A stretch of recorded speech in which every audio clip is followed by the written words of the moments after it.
Buenas tardes, amigos, colegas. Muchas gracias nuevamente por acudir a pesar de la lluvia, el tráfico, todo lo que estamos. También bienvenidos y gracias a los que nos siguen y que están en algún lugar del interior o en su casa que no quisieron salir, pero están viéndolo por la página de la sociedad, por internet. Y pues en esta ocasión tenemos el gusto de tener con nosotros a una de las personas que más ha contribuido desde el ámbito asistencial y desde el ámbito académico a la nefrología en México, y particular en el programa de trasplantes del Hospital General de México. Es el doctor Rafael Valdés. Él sí es doctor. Tenemos con él la oportunidad de tener mucho contacto, tanto en la sociedad como de todos los artículos, las publicaciones que él ha tenido y comparte con la comunidad científica y con el resto de nosotros, ¿no? Él tiene actualmente como líneas de investigación en el Hospital General de México estudios clínicos de progresión del daño renal, estudios clínicos en pacientes con trasplante renal y estudios epidemiológicos también en pacientes con enfermedad renal. Entonces es un gran experto de este tema que hoy nos va a hablar, que son retos y perspectivas del trasplante renal en población no derechohabiente, un gran reto para nuestro país. Muchas gracias, doctor. Gracias. Bueno, muchas gracias, doctor Axel. Asimismo, agradecer a la Sociedad Mexicana de Trasplantes la invitación a este foro. Creo que fueron muchas bonitas palabras. Me cohíbo un poquito, no son tanto. El tema de hoy quizás es un tema que me ha apasionado y que hemos venido trabajando un grupo de médicos en el Hospital General de México. ¿De dónde se deriva? Se deriva de esto. Vean ustedes cómo la enfermedad renal crónica en el año 2005 era la tercera causa de muerte en México. 10 años después, sigue siendo la tercera causa de muerte por arriba de eventos vasculares cerebrales, cirrosis o cualquier otro proceso degenerativo.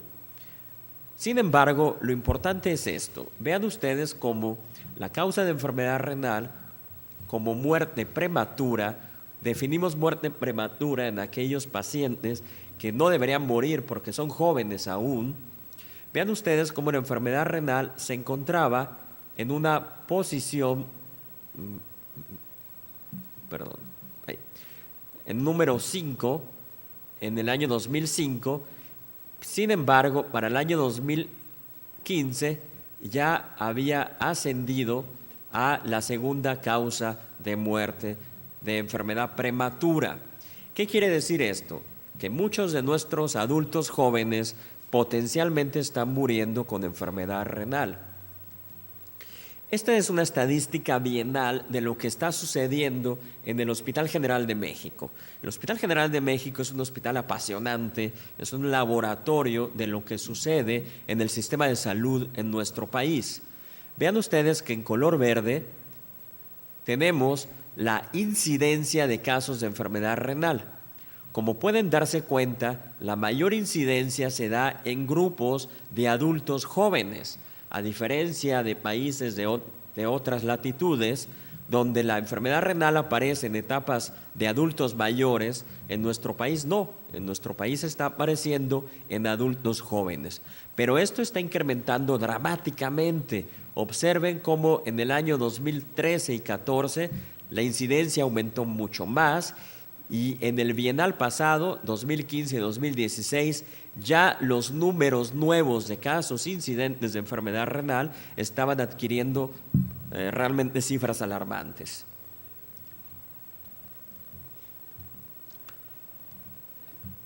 todo mundo dentro de la medicina sabemos que hay factores de riesgo que están asociados a esta enfermedad renal, siendo los factores genéticos en población latina, en población mexicana, ampliamente reconocidos. Ser mexicano, ser hispano, ya por sí mismo es un factor de riesgo para tener enfermedad renal, lo mismo que tener diabetes, hipertensión o fumar o alteraciones metabólicas, proteinuria, etcétera.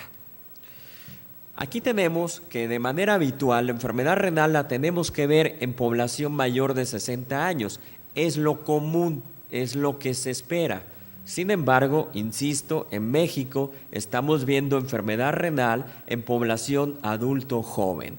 Potencialmente, ¿a qué se debe esto?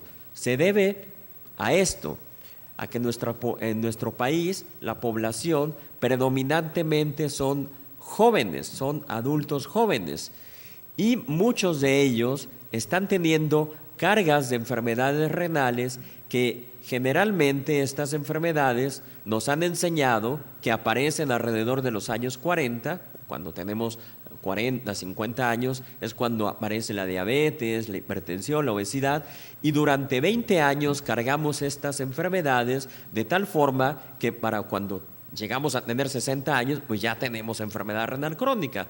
Pero ¿qué pasa en nuestro país? Hay un adelanto de estas enfermedades. Las enfermedades están apareciendo en jóvenes que tienen hoy 20 años, 18 años, 22 años, y estos pacientes van a tener una enfermedad renal que aparece 20 años antes de lo que tradicionalmente se estaba apareciendo. Insisto, México, una población de jóvenes, esto nos motivó a hacer un estudio que lo pueden ya pronto encontrar publicado, donde nos fuimos a la universidad, a la UNAM, y seleccionamos a más de 5,000 jóvenes aparentemente sanos.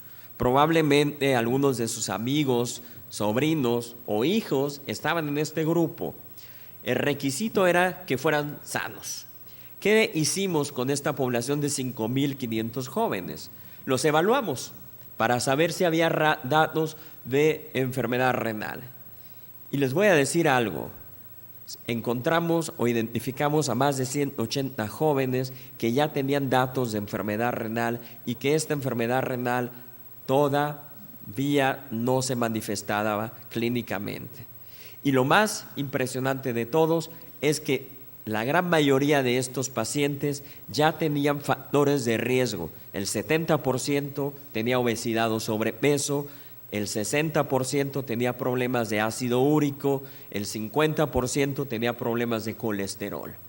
Y asociamos que tener un ácido úrico alto y problemas de colesterol es sin duda el principal factor de riesgo para tener enfermedad renal. Vean ustedes en estos análisis de progresión y análisis multivariados que asociado a la proteinuria, el ácido úrico alto, asintomático, es un factor de riesgo. Asociado a un deterioro de la función renal, pues tener problemas de ácido úrico, de colesterol, está asociado con alteraciones en la función renal. Y el ácido úrico, vean, a mayor cantidad de ácido úrico, estos son cuartiles, a mayor cantidad de ácido úrico, mayor deterioro de la función renal y proteinuria. Y esto es jóvenes asintomáticos, jóvenes que todavía no tienen ninguna sintomatología. El problema es que en nuestro país casi 40 millones son estos jóvenes. Casi 40 millones de nuestra población es joven. Y nosotros analizamos solo a la población que está entrando a la universidad, que en teoría son los pacientes que más estudian y que en teoría son los que se cuidan y que en teoría son los que llevan un estilo de vida saludable. Pero les tengo una mala noticia. Estudiar en México no es lo común. La gran mayoría de los jóvenes en México no estudian y no trabajan. Estamos hablando que el 60% de la población joven no tiene un nivel educativo adecuado.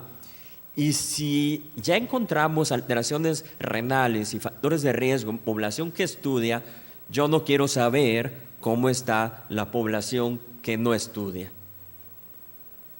pero podemos imaginarlo. A lo mejor tienen más tiempo y se van al gimnasio, a lo mejor tienen más tiempo y se preparan un mejor desayuno, no lo sé.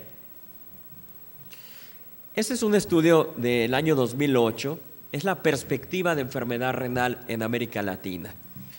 En el año de 1992 había 129 casos de enfermedad renal por millón de habitantes.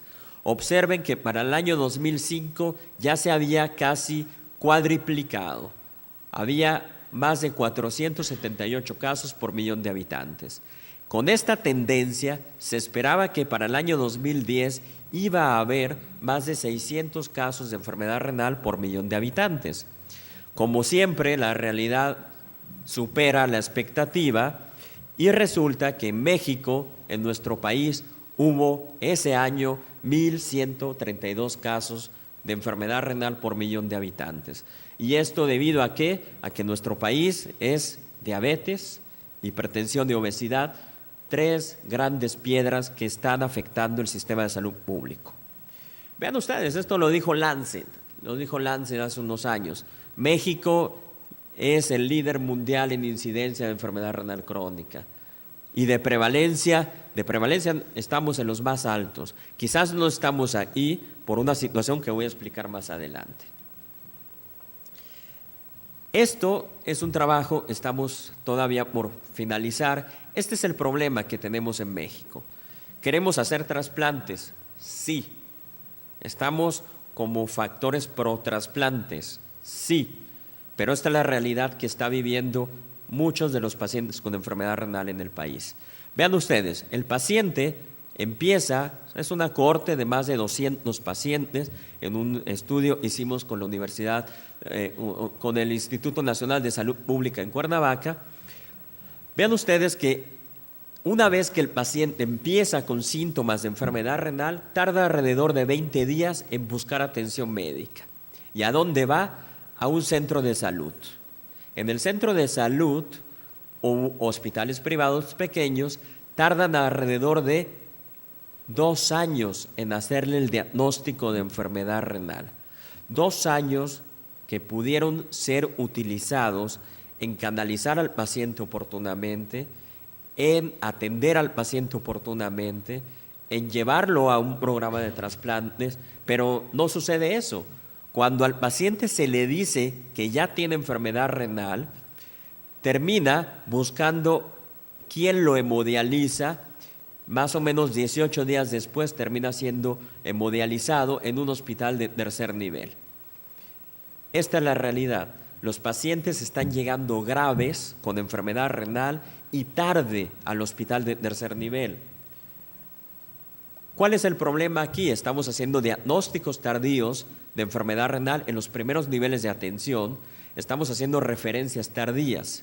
La debilidad es que, hay que decirlo, tenemos médicos de primer nivel que no sabemos o no saben hacer diagnósticos de enfermedad renal. Siguen confundiendo proteinurias con infecciones de vías urinarias y esto retrasa los diagnósticos. Si no trabajamos en un primer nivel, educando, pues no vamos a poder tener un mayor número de trasplantes en nuestro país. Este es un área de oportunidad para capacitar y educar a todos estos médicos con la intención de mejorar la detección de enfermedad renal y referencias oportunas. ¿Cómo está enfrentando la enfermedad renal nuestro país? Bueno, tenemos 2 grupos de mexicanos, aquellos afortunados que tienen un sistema de seguridad que les garantiza todo, les garantiza terapia sustitutiva, les garantiza trasplantes, les garantiza medicamentos, pero solo es un 45%. El 55% de los pacientes en nuestro país con enfermedad renal no tiene acceso a una terapia sustitutiva y es muy difícil que se pueda llegar a trasplantar. ¿Cuál es la situación en la Ciudad de México? Vean, todos estos son hospitales generales que reciben pacientes con enfermedad renal. ¿Cuál es el problema de estos hospitales generales? Que no tienen nefrólogos. Aquí yo me imagino a muchos potenciales donadores de riñón, Pero si no hay nefrólogos, si no hay médicos que identifiquen estos casos, esos potenciales pacientes donadores pues no van a llegar a los centros de trasplantes. Necesitamos organizar toda esta fuerza. Es una fuerza muy importante de salud, pero estamos desorganizados. No estamos trabajando en una coordinación adecuada. Además, muchos de ellos no tienen infraestructura, no tienen unidades de hemodiálisis y terminan haciendo diálisis a pacientes usando catéteres rígidos, dañando las cavidades peritoneales. Y cuando el paciente lo mandan al Hospital General de México, que es donde generalmente llegan, pues ya llegan con peritonitis, abscesos peritoneales y en situaciones clínicas extremadamente graves. Luego están los hospitales de alta especialidad. Ahí tenemos al GEA González, al Juárez de México, al Juárez Centro, pero seguimos observando el mismo problema. O no tienen nefrólogos. El Hospital de la Mujer es un hospital que ve mucha preeclampsia, que ve enfermedades renales asociadas al embarazo y no tiene nefrólogo. El Hospital GEA González solo tiene un nefrólogo. El Hospital Juárez del Norte tiene 3 nefrólogos. Para el problema de salud pública que tenemos, señores, es insuficiente esto. No tienen muchos de ellos infraestructura y no tienen programas de terapia sustitutiva. ¿Y qué pasa con los institutos? Bueno, lo que pasa es que solo en algunos hay un buen número de nefrólogos, como es nutrición o cardiología. El problema es de que no tienen infraestructura y además no están diseñados para eso. Los institutos están diseñados para hacer investigación, no para atender problemas de salud pública. Ahora bien, tenemos institutos como el INER, donde solo hay un nefrólogo, en el IMPER solo hay una nefróloga, y en los hospitales infantiles pues sí hay un grupo importante de nefrólogos, pero insisto, los institutos están hechos para hacer investigación y desarrollo. Pueden observar ustedes en rojo en dónde hacen falta nefrólogos. En esta población se estima alrededor de un nefrólogo por cada 1.000.000 de habitantes. En amarillo, un nefrólogo por cada 100.000 habitantes. Y en verde, donde tenemos la suerte, como es Jalisco y la Ciudad de México, de tener un nefrólogo por cada 30.000 habitantes. ¿Cuál es lo recomendable? Bueno, no hay una cifra. La Sociedad Internacional de Nefrología no recomienda nada. Sí, hay algunos consensos donde se sugiere que haya por lo menos un nefrólogo por 10.000 habitantes. Por eso, cuando vean a un nefrólogo, salúdenlo, porque es raro verlos, y ofrézcanle una taza de café, porque seguramente está muy cansado por el exceso de trabajo, la sobrecarga de trabajo. Y volvemos.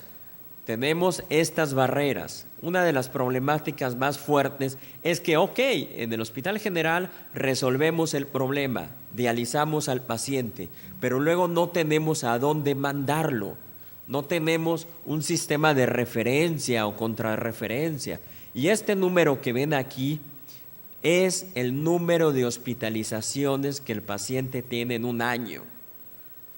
El paciente se hospitaliza hasta 48 veces en un año para dializarse nada más. Ahorita tenemos en marcha un estudio muy bonito que nos va a decir cuánto gasta el sistema de salud pública en esto y cuánto podría ahorrarse si tuviéramos un sistema de referencia, contrarreferencia o unidades de segundo nivel que pudieran atender a estas poblaciones. Y esto es para darnos un poco de pena. Somos el país con más enfermedad renal y somos un país que no tenemos un registro. Insisto, hay grandes esfuerzos. El ISSSTE hace un gran esfuerzo, el IMSS hace un gran esfuerzo, la Secretaría de Salud hace un gran esfuerzo, pero son esfuerzos aislados. Estamos divididos. Necesitamos unir todas esas fuerzas porque literalmente nos estamos enfrentando a un enemigo que puede llevar a la quiebra al sistema de salud público, al sistema de salud mexicano.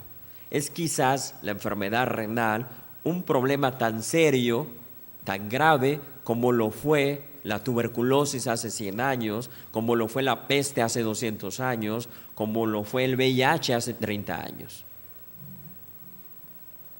Este es el apasionante Hospital General de México. Esta es la fachada porfiriana, que si van por Niños Héroes no la van a encontrar, porque ya la tumbaron. Yo tengo la esperanza, y hay los rumores, de que se va a reconstruir esta fachada antigua porfiriana, lo cual embellecería mucho más nuestra Ciudad de México. Les quiero presentar los datos de un trabajo que ya lo pueden encontrar en prensa en el Kidney International Report. Es un estudio de cohorte de 3 años. Se titula La mortalidad de pacientes con enfermedad renal crónica en México en pacientes que no tienen seguridad social. Oportunidades para desarrollar un programa, un plan nacional de salud renal. Vean ustedes, este es hoy el Hospital General de México, un hospital quizás el más grande de América Latina, 1,200 camas, 8 terapias intensivas, funciona 24 horas y como política es 0 rechazo. Tenemos los 3 niveles de atención médica, atendemos desde una diarrea y un chipote hasta un trasplante de hígado, un trasplante de riñón, cáncer, todo. Es un hospital apasionante. ¿De dónde vinieron estos pacientes que les voy a presentar? Vean, de la mitad de México.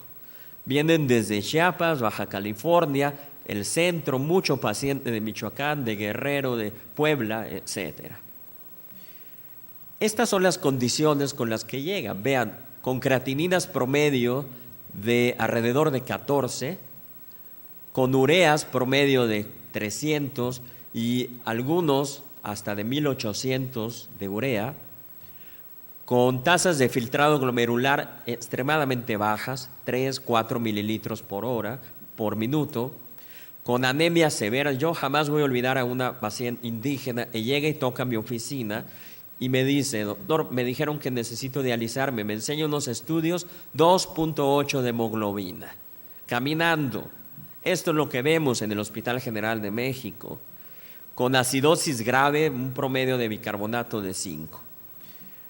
¿Qué es lo que hacemos en el Hospital General de México? Bueno, no tenemos más que hospitalizarlo, se hemodializa, se estabiliza más o menos en un promedio de 7 días, el paciente está en mejores condiciones y luego se le comenta la posibilidad de incorporarse a un programa de hemodiálisis crónica o a un programa de diálisis peritoneal y se le da de alta hospitalaria. El problema es esto, que no hay clínicas de hemodiálisis. La unidad de hemodiálisis de nuestro servicio solo tiene capacidad para 80 pacientes y está funcionando todo el día y toda la noche. Entonces el paciente tiene que ir a buscar en dónde y termina hemodializándose de forma intermitente.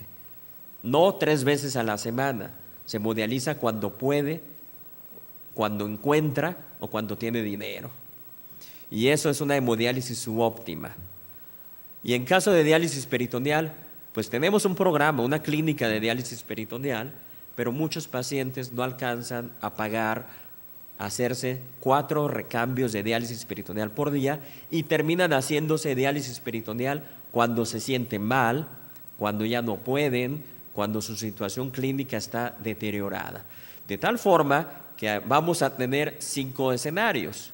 Los escenarios son que se quede en hemodiálisis intermitente, cuando Dios lo dé a entender o se hemodializa, que tenga la fortuna de entrar a la clínica de hemodiálisis crónica, ya sea en el propio Hospital General o en otro hospital, que ingrese a un programa de diálisis peritoneal crónica o que se dialice peritonealmente, y los afortunados que logran trasplantarse.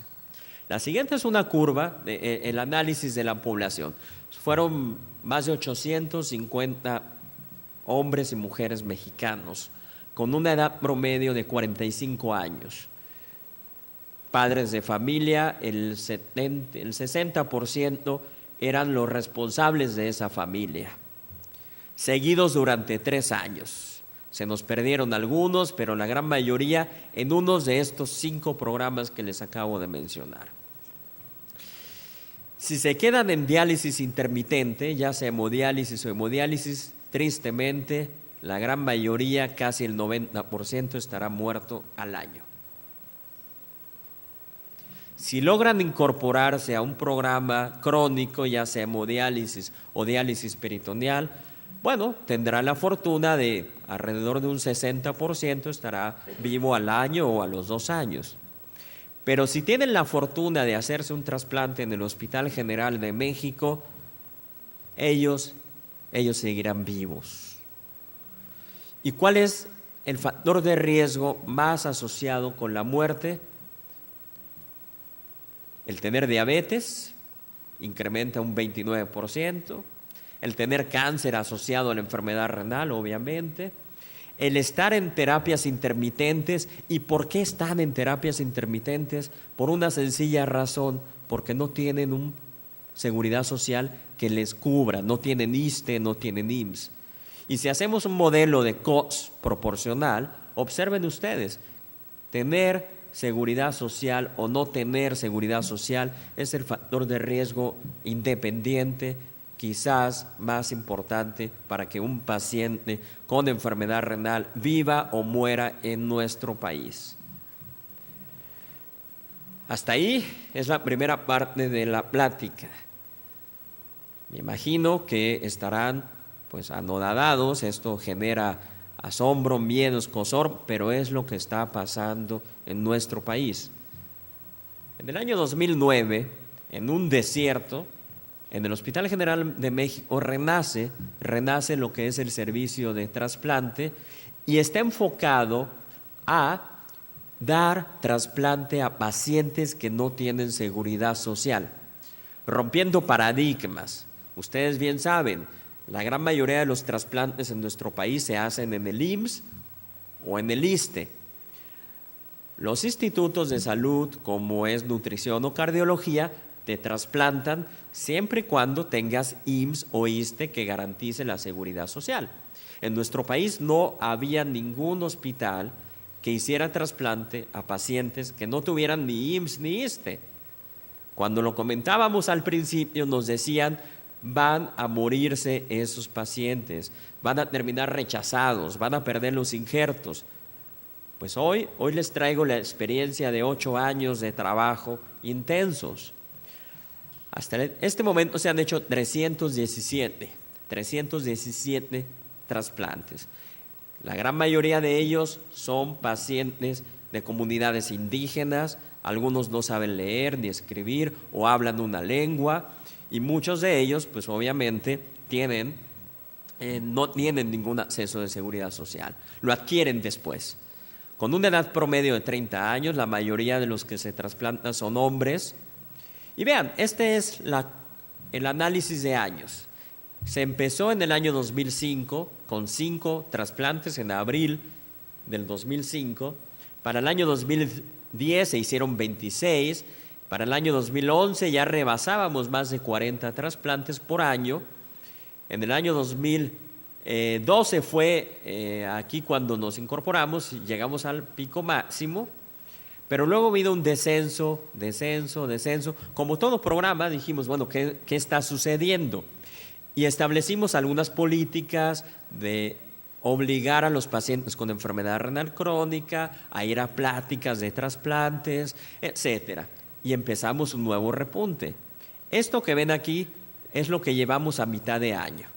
Esto resulta esperanzador, porque si se mantienen estos números, para diciembre quizás estemos llegando a 50 trasplantes en un hospital con las características de población que tenemos. Ahora, si me preguntan qué tipos de trasplantes son, vean ustedes cómo al principio son de vivo, pero en el año 2011 se hicieron los primeros 9 trasplantes de donante fallecido, pero vean, para el año 2016 y 2017 casi cubríamos la cuota de 50-50, 50% de vivo, 50% de fallecido. Y ustedes saben lo complicado que es hacer un donante fallecido, lo que es el proceso de procuración, ir por los órganos. Y esto cuesta tiempo, energía, esfuerzo, economía.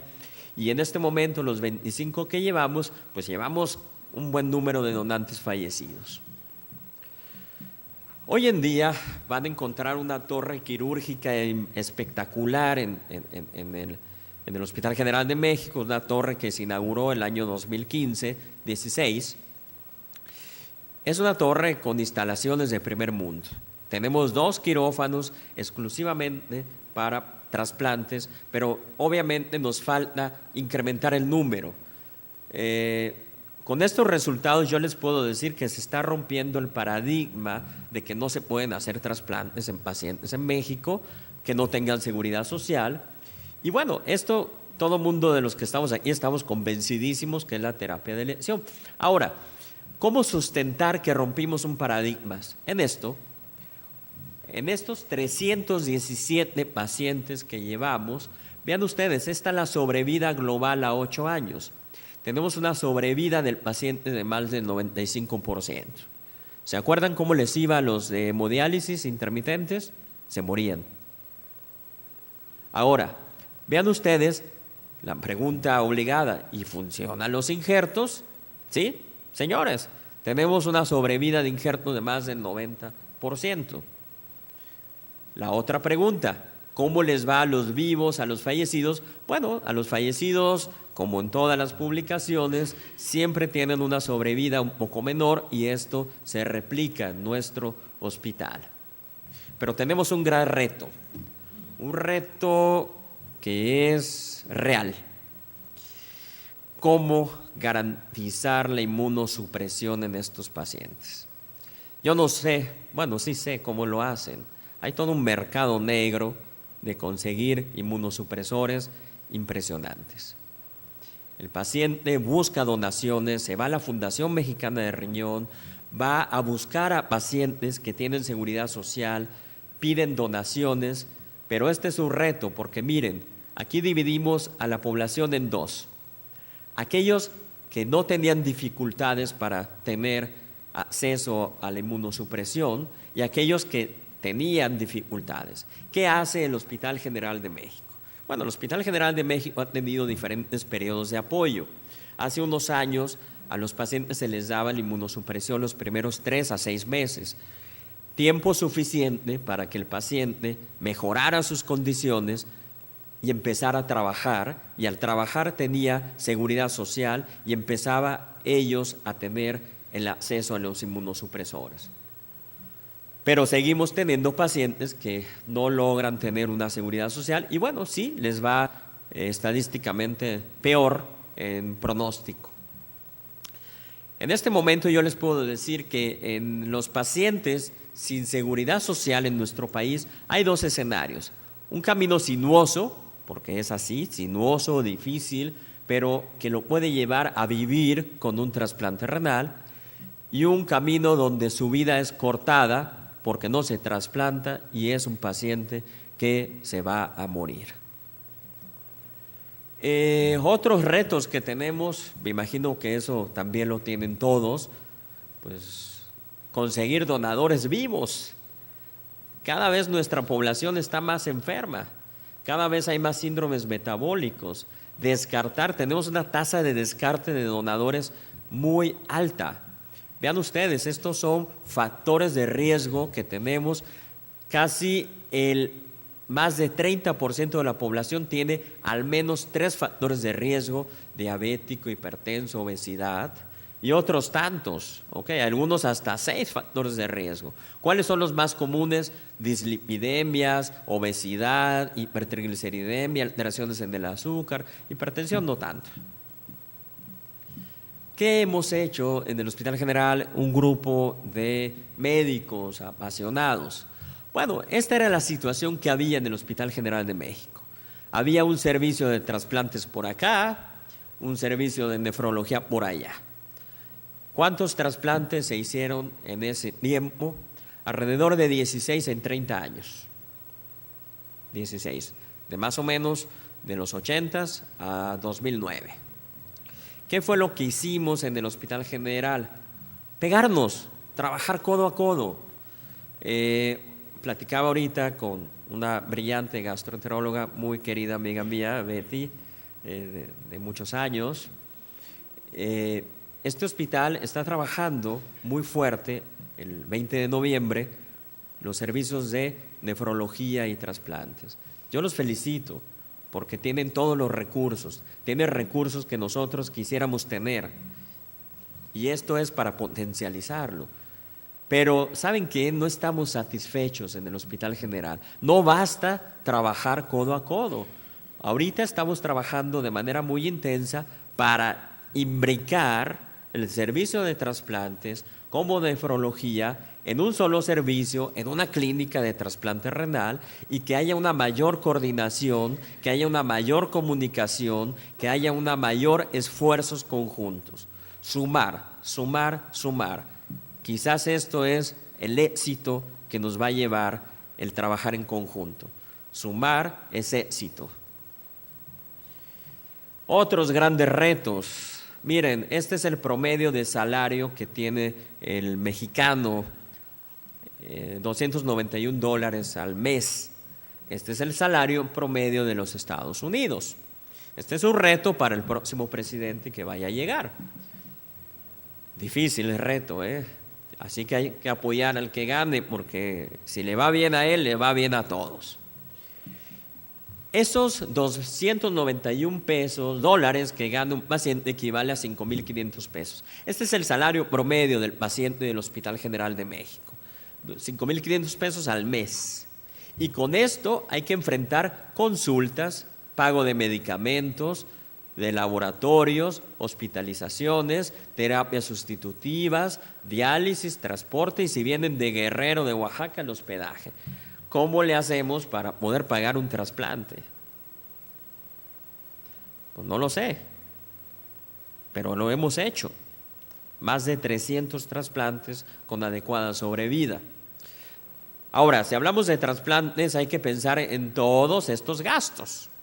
Hay que pensar en las valoraciones pretrasplantes, en el HLA, en las pruebas cruzadas, en las pruebas de esfuerzos, en las interconsultas, en los inmunosupresores, en los cultivos, y si tiene alta sensibilidad, pues buscar anticuerpos donadores específicos, terapias de inducción, los estudios de muerte cerebral, todo un reto económico. De tal forma que tenemos dos escenarios: hemodializar, dializar o trasplantar.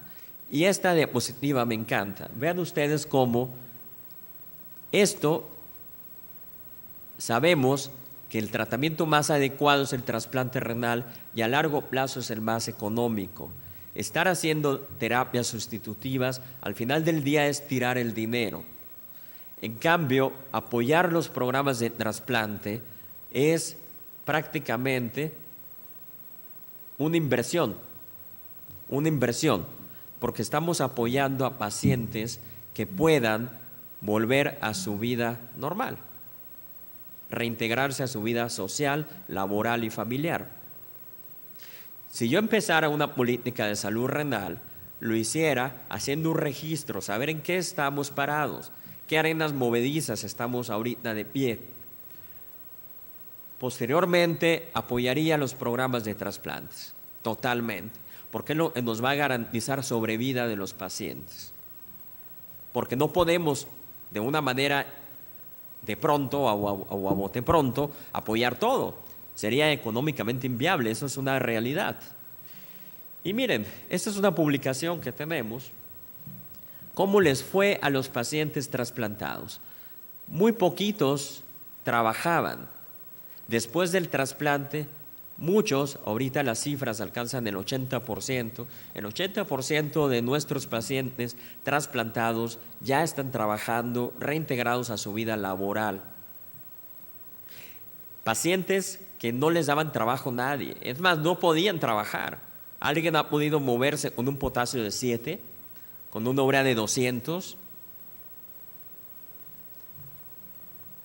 Esto se está haciendo en el Hospital General de México. Ya casi finalizo. Estos son los 4 jinetes. Me encanta esta pintura del ruso Víctor Vasnetov. Cuando creíamos que habíamos ganado la guerra en el caballo blanco de la victoria, pues ya no nos morimos de infecciones, ya no nos morimos de sarampión, polio, rubiola. Ya México ya no tiene enfermedades de tercer mundo. Ahora tenemos obesidad. Entonces, en el triunfo llevamos la penitencia, porque asociado a la obesidad viene la guerra, el caballo rojo de la guerra, hipertensión. Y asociado a obesidad e hipertensión viene el caballo de la peste, lo que es la diabetes. Y asociado a estas tres patologías viene el caballo de la muerte, que es la enfermedad renal. Les voy a decir algo. Si ustedes van a Estados Unidos y preguntan ¿de qué se mueren los pacientes diabéticos? La respuesta es infarto. Si se van a Europa y preguntan ¿de qué se mueren los pacientes diabéticos? La respuesta es infartos. New England, noviembre del 2016. Análisis epidemiológico de qué se mueren los pacientes diabéticos en México. De enfermedad renal. Los diabéticos de nuestro país, señores, están muriendo de enfermedad renal, no se están muriendo infartados. Esta es la estadística de mortalidad. Vean ustedes cómo se estimaba que para el año 2010 iba a haber casi 80,000, hubo más de 80,000 muertes asociadas a enfermedad renal. Esto es en un año. El año pasado, 2016, hace 2 años, se estimaron 130,000 muertes asociadas a enfermedad renal en nuestro país. Yo escucho ahora en las campañas políticas que hablan de los 20,000, 100,000, 120,000 muertos asociados a la guerra, lamentables. Pero señores, fueron 120,000 muertos en 6 años. Nuestro país está teniendo 120,000 muertes por año asociados a enfermedad renal. ¿Y qué hemos hecho los nefrólogos? No nos hemos quedado cruzados de brazos. La gran mayoría, conozco a muchos que han ido a la Cámara de Diputados, a la Cámara de Senadores. Hemos pedido ayuda y ustedes pueden ver las noticias. Hacen falta recursos, hacen falta apoyo, no hay acceso en todos los periódicos. Inclusive les invito a leer esta columna del Economista que salió ahora el 27-22 de mayo de este año. Hace una crítica. ¿Cuánto se gasta México en un partido político? No voy a decir cuál, pero es uno de los chiquitos. Diría Fox, es de la chiquillada. Con ese dinero que se gasta en un partido político, este periodista concluye, podríamos garantizar la terapia sustitutiva a los pacientes con enfermedad renal en nuestro país. Y vean, cuando vamos o cuando hemos tenido la suerte o la frustración, yo le llamaría, de ir con los diputados, esta es la respuesta que nos dan. No hay recursos suficientes para atender la enfermedad renal en México. Y quizás tienen razón. Esta es una publicación del doctor Obrador, una de las autoridades más importantes que tenemos en nuestro país, nefrólogo, director de la Universidad Panamericana. Hace un análisis de los gastos en salud en América Latina. Vean ustedes, este es México. Este es nuestro Producto Interno Bruto. ¿Cuánto le dedica México a salud? Apenas un 6.3% de esto. ¿Cuánto le dedica Costa Rica? Un país que tiene un Producto Interno Bruto menor, 3% más. Y para volvernos a poner la bolsa de la vergüenza, ¿cuánto le dedica Honduras? Un país que tiene un Producto Interno Bruto 3-4 veces menor que México. Vean, le dedica más a salud que nuestro país. Sí, señores, con lo que hoy en día se destina a salud, no alcanza para atender la enfermedad renal crónica. Yo les digo, si vamos con el político nos va a decir, como la canción de la Bartola, ahí te dejo estos 2 pesos, pagas la renta, el teléfono y la luz, pues no va a alcanzar. Necesitamos aumentar, y este es otro reto para nuestro próximo presidente de la República. Necesitamos incrementar 2 dígitos esto. llegar por lo menos a un 8 o un 9%. Yo estuve muy atento en el último debate y hablaban de subir a un 7% y con tirabuzón. Dejemos de pagar a los partidos políticos y seguramente nos alcanza y nos sobra. Ya como conclusiones, 2 diapositivas y algunas más de agradecimientos. Tenemos un problema grave de salud pública en nuestro país, de enfermedad renal. Tenemos muchos factores de riesgo en nuestra población, jóvenes sanos que ya tienen problemas de salud renal y que son potencialmente modificables. Estilos de vida, hacer ejercicio, mejorar la dieta, y es modificable. Tenemos que mejorar una política de salud pública en el primer nivel. Tenemos que enseñar a nuestros médicos generales, a nuestros médicos familiares a hacer diagnósticos de enfermedad renal, inclusive a manejar enfermedad renal y referir a tiempo a los pacientes con enfermedad renal.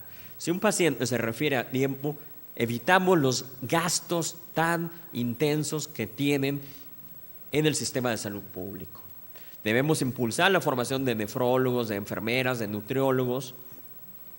Es necesario hacer un registro nacional de enfermedades renales. Se tiene que mejorar o incrementar el Producto Interno Bruto. Y el pronóstico de enfermedad renal en nuestro país, pues, híjole, si tienes la suerte de pertenecer al 45% de la población, pues ya lo hiciste. Seguramente te vas a trasplantar, vas a tener terapias crónicas, pero esa es la minoría, no nos engañemos. La gran mayoría no tiene acceso a esto. Y la gran mayoría, si no se trasplanta, se va a morir. Entonces, tenemos que hay serios problemas de inequidad en el acceso de salud pública y esto está favoreciendo la mortalidad de nuestros pacientes. Quiero presentarles a los verdaderos autores de esto. Uno viene a platicar aquí tras bambalinas, pero los que se echan el trabajo diario durante todos estos 8 o 9 años es este grupo, liderados por el doctor Dilis. Tenemos aquí al doctor Hinojosa, un nefrólogo de muchos años, amigo de muchos años, siempre al pendiente del manejo de los pacientes, cirujanos como Luis García, que lleva un importante número de publicaciones hoy en día en el servicio, la doctora Diana Fernández, quien lleva el programa de la donación fallecida. Ha habido otro, el doctor Bisac, que por aquí no aparecen las fotos, médicos residentes. Hoy en día tenemos el programa de alta especialidad en trasplantes, el grupo de nefrólogos que tratamos de apoyar, tratamos de tener a los pacientes lo mejor posible para que se puedan trasplantar. El equipo de anestesiólogos, por ahí veo a la doctora Escorza, trabajo social, psicología. Esto, las damas voluntarias. Quiero agradecer a la licenciada Carolina Silva, una apasionada en trasplantes, que quizás es el motor, el impulso más fuerte para que el programa de trasplante en el Hospital General sea cada vez más fuerte y cada vez se esté consolidando más. Su grupo de voluntarias consiguen todo. Trabajamos con donaciones, trabajamos para poder pagar todo lo que cuesta un trasplante de riñón. Los directivos, obviamente, hombres serios, apasionados de la medicina en el país, el doctor Navarro, el doctor Atié, quienes no han dudado en destinar todos los recursos posibles. ¿Qué les quiero decir con esto?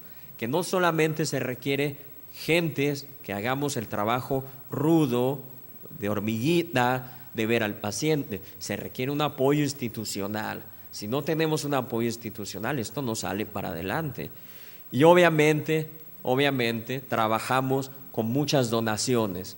La Fundación Carlos Slim es la que muchas veces absorbe los costos de los trasplantes. Fundación Trasplante y Vida, que paga tratamientos de sensibilización, valganciclovir, etcétera. La Fundación Solo por Ayudar. La Casa de Mil Colores a veces nos ayuda con el albergue de los pacientes, que estén los 3 meses en lo que se puede regresar a su domicilio. Yo con esto finalizo. Quiero agradecer a la Sociedad Mexicana del Trasplante la oportunidad de revelar un poco lo que estamos haciendo en el Hospital General de México. Gracias. Bueno, pues muchas gracias, Rafa. Y pues bueno, interesantísima plática. Muchos datos muy tenebrosos y otros tantos muy alentadores. Quisiera saber si alguien aquí en la audiencia tiene alguna pregunta para el doctor Valdés.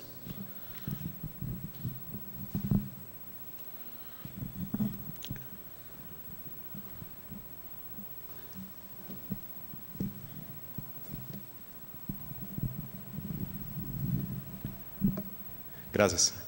Doctor Valdés, felicidades verdaderamente por el trabajo y por el esfuerzo que están haciendo en el Hospital General. Soy José Madrigal del Centro Nacional de Trasplantes. Pues bueno, me parece que el Hospital General, el programa de trasplantes es un reflejo de todo lo que simboliza el general, ¿no? De hacer cosas heroicas con poco. Y trasplantes es un ejemplo de ello.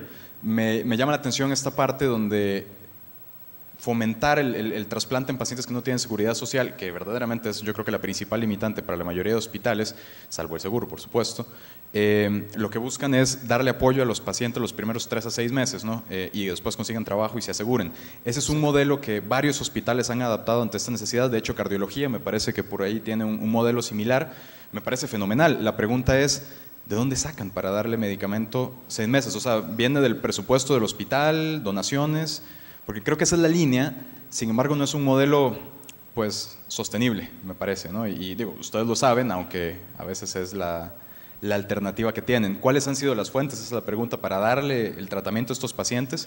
¿Sería factible darles más tiempo? Me parece que no, pero me gustaría saber la experiencia. Y a final de cuentas, pues tendríamos que alcanzar una política donde a todos los pacientes, independientemente de esto, pues se les brindara medicamento como si todos estuvieran asegurados.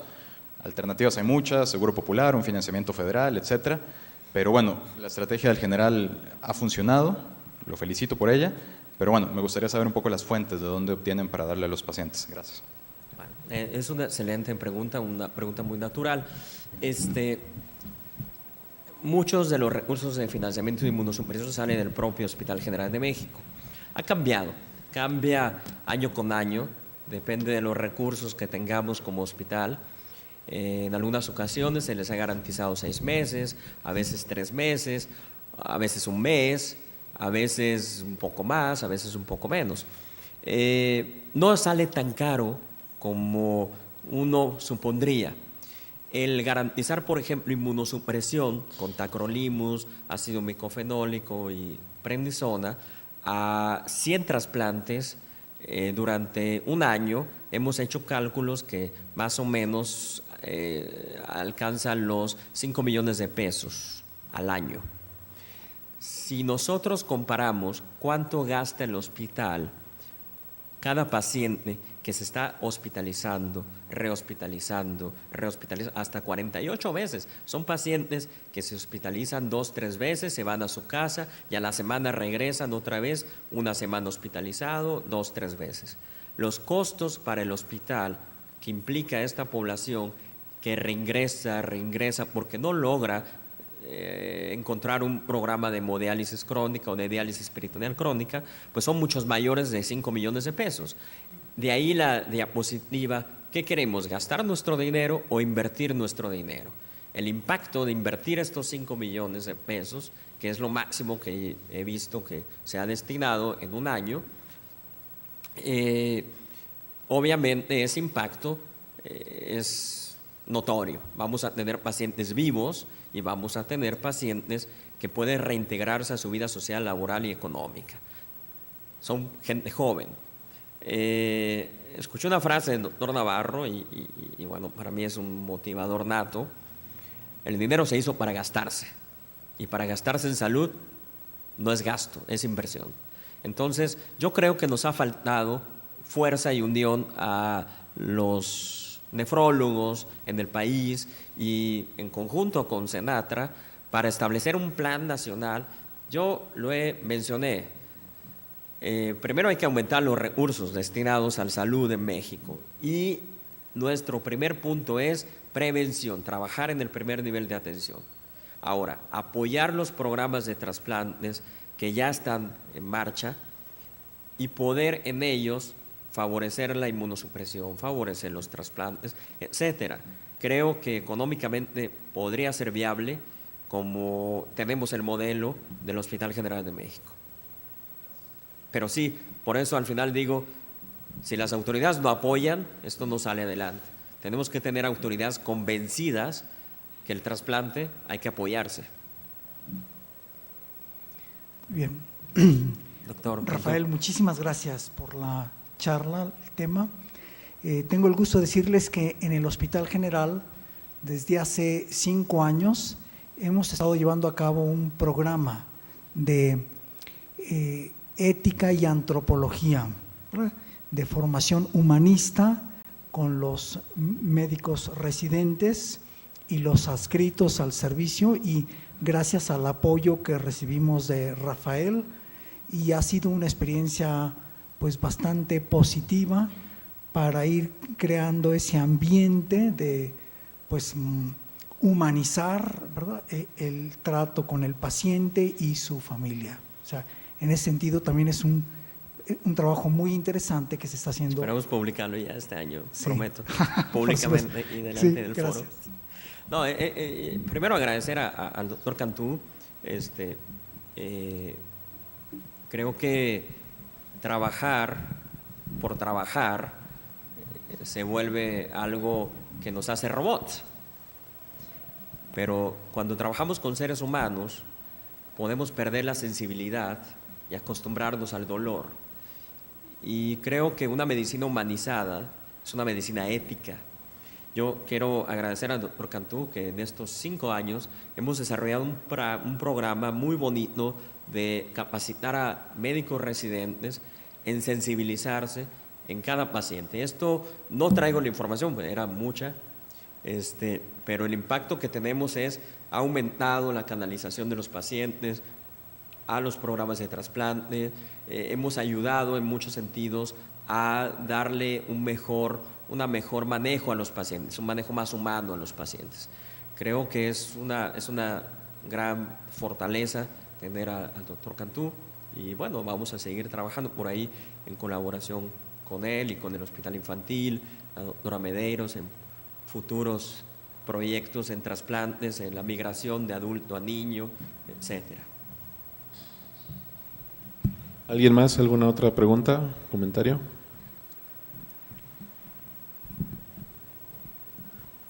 Ok. Bueno, pues muchas gracias, Rafa. Gracias. Te agradecemos infinitamente que hayas venido a darnos esta aproximación al verdadero problema. Gracias. No, gracias a ustedes. Buenas noches.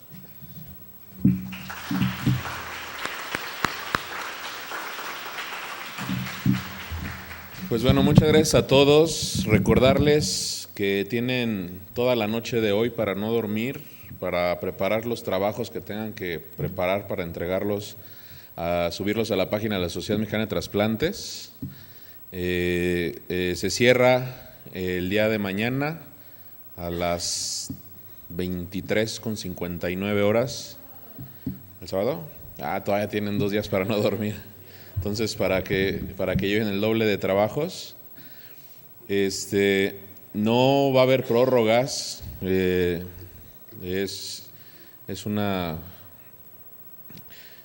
paso el chisme que no va a haber prórrogas, eso es una realidad. Entonces, por favor, hagan el esfuerzo de enviar sus trabajos. Les agradecemos, como siempre, que estén aquí presencialmente, y los que están, pues ahorita iba a decir que los del Seguro Social andan en su consenso anual que tienen todos los que se dedican a trasplantes y donación en el IMSS. Están ahorita en Huaxtepec, esperemos que estén ahorita con su celular viendo la sesión y no con una piña colada en la alberca. Pero pues bueno, si alguno de ellos no está haciendo eso y sí está con su celular viendo la sesión, pues muchas gracias. Y nos vemos aquí, como ya saben, todos los últimos jueves de mes a las 7 de la noche. Y es un placer para nosotros, como ISSSTE, ser anfitriones de estas sesiones de gran nivel académico, como ustedes lo ven, y que nos abren los ojos. Muchas gracias y nos vemos dentro de un mes.